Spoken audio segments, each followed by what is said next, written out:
Chapter 76. Progress of Cavalcanti the Younger. Meanwhile, Monsieur Cavalcanti, the elder, had returned to his service, not in the army of His Majesty the Emperor of Austria, but at the gaming table of the baths of Lucca, of which he was one of the most assiduous courtiers. He had spent every farthing that had been allowed for his journey as a reward for the majestic and solemn manner in which he had maintained his assumed character of father. Monsieur Andrea, at his departure, inherited all the papers which proved that he had indeed the honour of being the son of the Marquis Bartolomeo and the Marchioness Oliva Corsinari. He was now fairly launched in that Parisian society which gives such ready access to foreigners, and treats them not as they really are, but as they wish to be considered. Besides, what is required of a young man in Paris? To speak its language tolerably, to make a good appearance, to be a good gamester, and to pay in cash. They are certainly less particular with a foreigner than with a Frenchman. Andrea had then in a fortnight attained a very fair position. He was called Count. He was said to possess 50,000 livres per annum, and his father's immense riches, buried in the quarries of Saravezza, were a constant theme. A learned man, before whom the last circumstance was mentioned as a fact, declared he had seen the quarries in question, which gave great weight to assertions hitherto somewhat doubtful, but which now assumed the garb of reality. Such was the state of society in Paris at the period we bring before our readers, when Monte Cristo went one evening to pay Monsieur Danglars a visit. Monsieur Danglars was out, but the Count was asked to go and see the Baroness, and he accepted the invitation. It was never without a nervous shudder since the dinner at Auteuil, and the events which followed it, that Madame Danglars heard Monte Cristo's name announced. If he did not come, the painful sensation became most intense. If, on the contrary, he appeared, his noble countenance, his brilliant eyes, his amiability, his polite attention even towards Madame Danglars, soon dispelled every impression of fear. It appeared impossible to the Baroness that a man of such delightfully pleasing manners should entertain evil designs against her. Besides, the most corrupt minds only suspect evil when it would answer some interested end. Useless injury is repugnant to every mind. When Monte Cristo entered the boudoir, to which we have already once introduced our readers, and where the Baroness was examining some drawings which her daughter passed to her after having looked at them with Monsieur Cavalcanti, his presence soon produced its usual effect, and it was with smiles that the Baroness received the Count. Although she had been a little disconcerted at the announcement of his name, the latter took in the whole scene at a glance. The Baroness was partially reclining on a sofa. Eugénie sat near her, and Cavalcanti was standing. Cavalcanti, dressed in black like one of Goethe's heroes, with varnished shoes and white silk open-worked stockings, passed a white and tolerably nice-looking hand through his light hair, and so displayed a sparkling diamond, that in spite of Monte Cristo's advice, the vain young man had been unable to resist putting on his little finger. This movement was accompanied by killing glances at Mademoiselle Danglars, and by sighs launched in the same direction. Mademoiselle Danglars was still the same, cold, beautiful, and satirical. Not one of these glances, nor one sigh, was lost on her. They might have been said to fall on the shield of Minerva, which some philosophers assert protected sometimes the breast of Sappho. Eugénie bowed coldly to the Count, and availed herself of the first moment when the conversation became earnest to escape to her study, whence very soon two cheerful and noisy voices, being heard in connection with occasional notes of the piano, assured Monte Cristo that Mademoiselle Danglars preferred to his society and to that of Monsieur Cavalcanti the company of Mademoiselle Louise d'Armilly, her singing teacher. It was then, especially while conversing with Madame Danglars, and apparently absorbed by the charm of the conversation, that the Count noticed Monsieur Andrea Cavalcanti's solicitude, his manner of listening to the music at the door he dared not pass, and of manifesting his admiration. The banker soon returned. His first look was certainly directed towards Monte Cristo, but the second was for Andrea. As for his wife, he bowed to her, as some husbands do to their wives, but in a way that bachelors will never comprehend, until a very extensive code is published on conjugal life. "Have not the ladies invited you to join them at the piano?" said Danglars to Andrea. "Alas, no, sir," replied Andrea with a sigh, still more remarkable than the former ones. Danglars immediately advanced towards the door and opened it. The two young ladies were seen seated on the same chair at the piano, accompanying themselves each with one hand, a fancy to which they had accustomed themselves, and performed admirably. Mademoiselle d'Armilly, whom they then perceived through the open doorway, formed with Eugénie one of the tableaux vivants of which the Germans are so fond.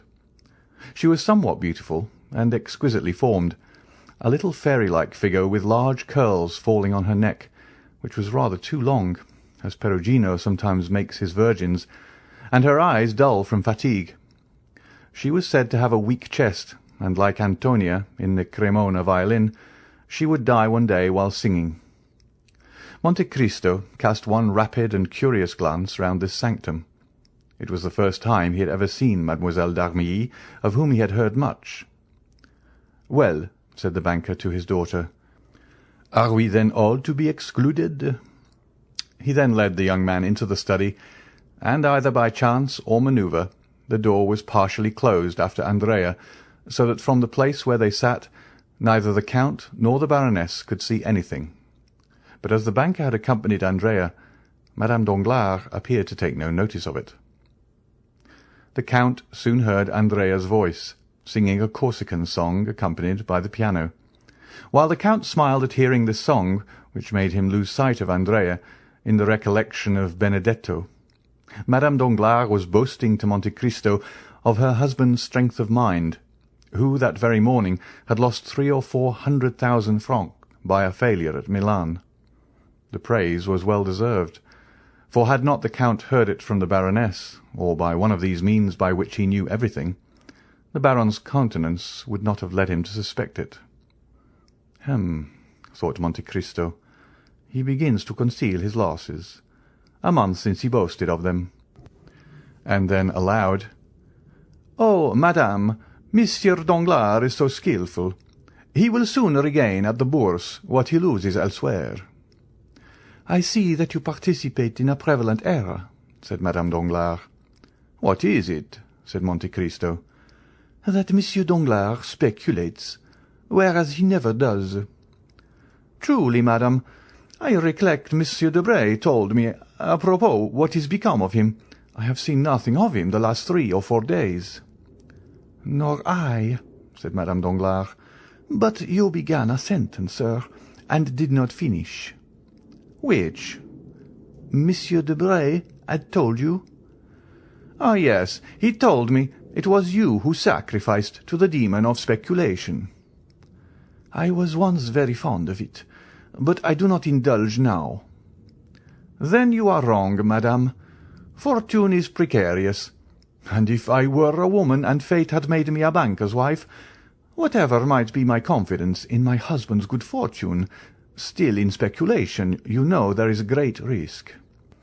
Well, I would secure for myself a fortune independent of him, even if I acquired it by placing my interests in hands unknown to him." Madame Danglars blushed in spite of all her efforts. "Stay," said Monte Cristo, as though he had not observed her confusion. "I have heard of a lucky hit that was made yesterday on the Neapolitan bonds." "I have none, nor have I ever possessed any. But really, we have talked long enough of money, Count. We are like 2 stockbrokers. Have you heard how fate is persecuting the poor Villeforts?" "What has happened?" said the Count, simulating total ignorance. "You know the Marquis of Saint-Méran died a few days after he had set out on his journey to Paris, and the Marchioness a few days after her arrival." "Yes," said Monte Cristo, "I have heard that. But as Claudius said to Hamlet, it is a law of nature their fathers died before them, and they mourned their loss. They will die before their children, who will in their turn grieve for them." "But that is not all." "Not all?" "No. They were going to marry their daughter—" "To Monsieur Franz d'Épinay. Is it broken off?" "Yesterday morning, it appears. Franz declined the honour." "Indeed. And is the reason known?" "No." "How extraordinary! And how does Monsieur de Villefort bear it?" "As usual, like a philosopher." Danglars returned at this moment alone. "Well," said the Baroness, "do you leave Monsieur Cavalcanti with your daughter?" "And Mademoiselle d'Armilly," said the banker. "Do you consider her no one?" Then turning to Monte Cristo, he said, "Prince Cavalcanti is a charming young man, is he not? But is he really a prince?" "I will not answer for it," said Monte Cristo. "His father was introduced to me as a marquis, so he ought to be a count. But I do not think he has much claim to that title." "Why?" said the banker. "If he is a prince, he is wrong not to maintain his rank. I do not like anyone to deny his origin." "Oh, you are a thorough democrat," said Monte Cristo, smiling. "But do you see to what you are exposing yourself?" said the Baroness. "If perchance Monsieur de Morcerf came, he would find Monsieur Cavalcanti in that room where he, the betrothed of Eugénie, has never been admitted."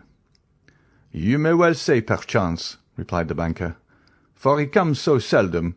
It would seem only chance that brings him." "But should he come and find that young man with your daughter? He might be displeased." "He? You are mistaken. Monsieur Albert would not do us the honour to be jealous. He does not like Eugénie sufficiently. Besides, I care not for his displeasure." "Still, situated as we are—" "Yes. Do you know how we are situated? At his mother's ball he danced one with Eugénie, and Monsieur Cavalcanti 3 times, and he took no notice of it." The valet announced the Vicomte Albert de Morcerf. The Baroness rose hastily, and was going to the study when Danglars stopped her. "Let her alone," said he. She looked at him in amazement. Monte Cristo appeared to be unconscious of what passed. Albert entered, looking very handsome and in high spirits. He bowed politely to the Baroness, familiarly to Danglars, and affectionately to Monte Cristo. Then turning to the Baroness, "May I ask how Mademoiselle Danglars is?" said he. "She is quite well," replied Danglars quickly.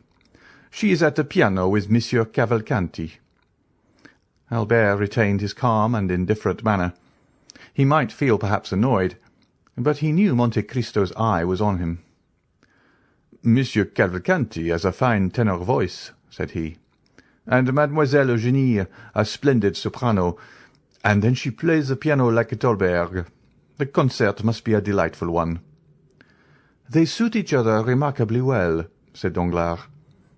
Albert appeared not to notice this remark, which was, however, so rude that Madame Danglars blushed. "I, too," said the young man, "am a musician. At least, my masters used to tell me so. But it is strange that my voice never would suit any other, and the soprano less than any."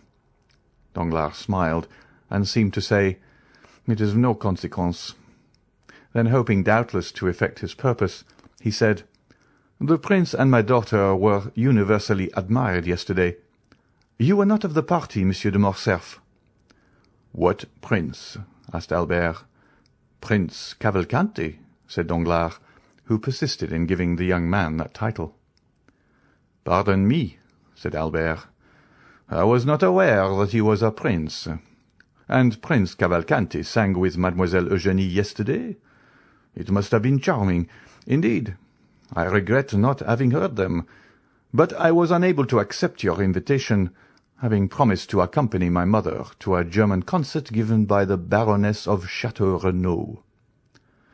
This was followed by rather an awkward silence. "May I also be allowed," said Morcerf, "to pay my respects to Mademoiselle Danglars?"